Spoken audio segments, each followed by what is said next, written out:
Do you sometimes find things intellectually interesting but don't take any further action? Stay tuned for my new insight as to why that happens. Hi, Shannon Waller here, and welcome to Team Success.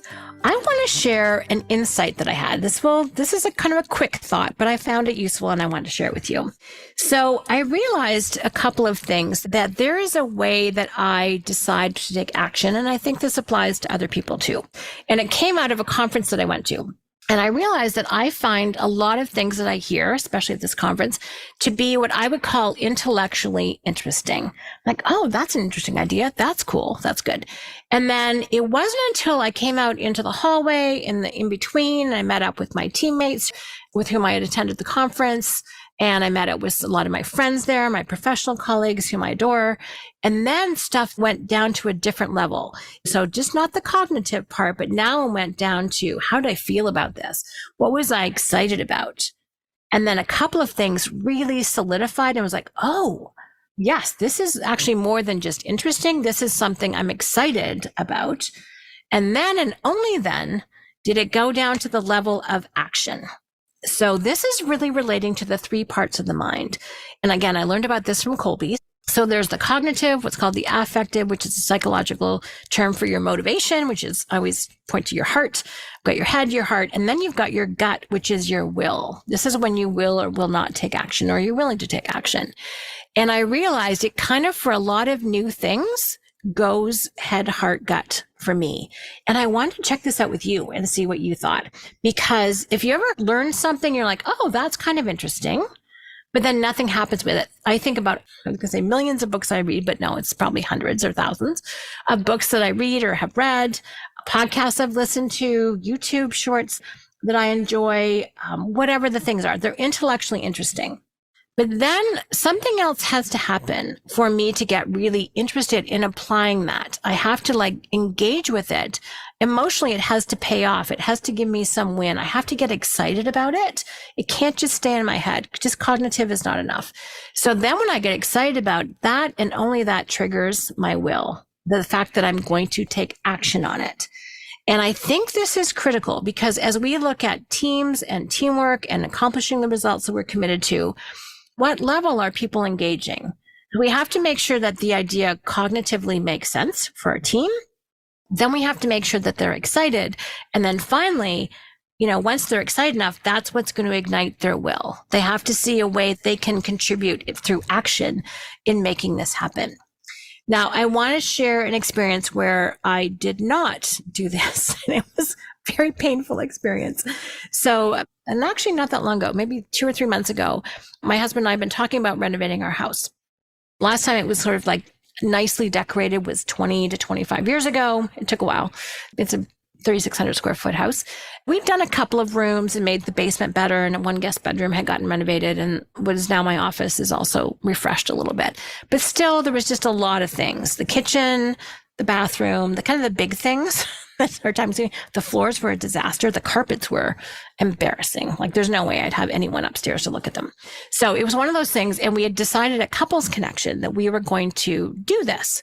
So anyway, through circumstances, received an inheritance, finally made sense financially to do it. So we took action. We actually pulled the trigger in May or end of May. And then we were going to be out of the house by the end of June.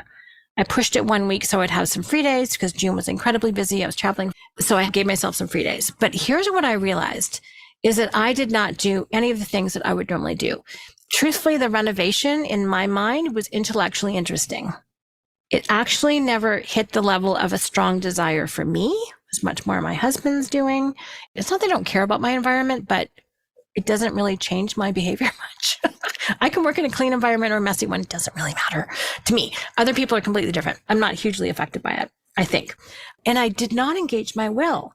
Let me give you an example. I used a strategy circle to decide to get married.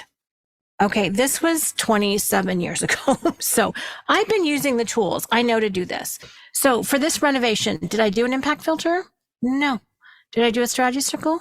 No. Did we employ any who's? No. what the heck is the matter with me? I'm not doing any of the things. If I was fully engaged in the project, I went, oh, guess you're not fully engaged in this project, Shannon. Like, it was intellectually interesting. I could wrap my head around it, but I hadn't wrapped my heart around it. And I certainly hadn't wrapped my will around it. So that was a huge insight as to what was missing, because if I was super passionate about it and I was engaged, I would be doing all of those things.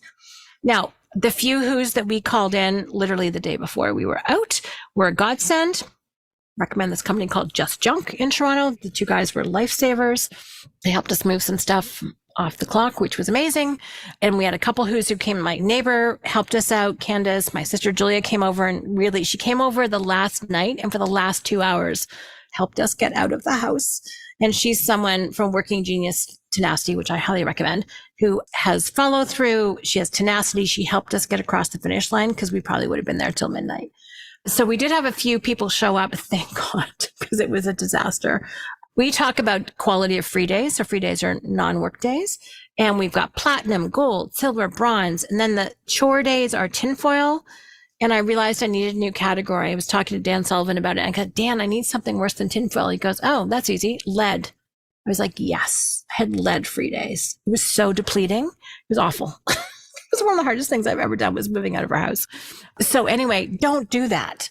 But I thought the insight I had, from this conference that I attended, I realized that the few things I was going to take action on had gone through this filtering process of being intellectually interesting, being emotionally engaging, and then finally engaged my sense of action and my will, my Colby. So I thought this might be useful. And then, of course, I love test cases where none of those things are true or very few. And then, yes, the getting out of our house for a renovation was not fun. Now I am in the fun part, buying appliances, shopping for furniture, all the things. Now it's fun. Extracting myself from our house, incredibly difficult. Way harder emotionally than I had ever planned for or anticipated. So think of your own examples. Where have you only engaged intellectually? Did it actually get ever down to the level of you taking action? Did you care about it? In Colby's creative process, it starts with motivation. If we are not motivated to do something, nothing else kicks in. Nothing. So it's like, where have you skipped a step? Did you have anywhere near? I hope you did not have the disaster that I did for myself.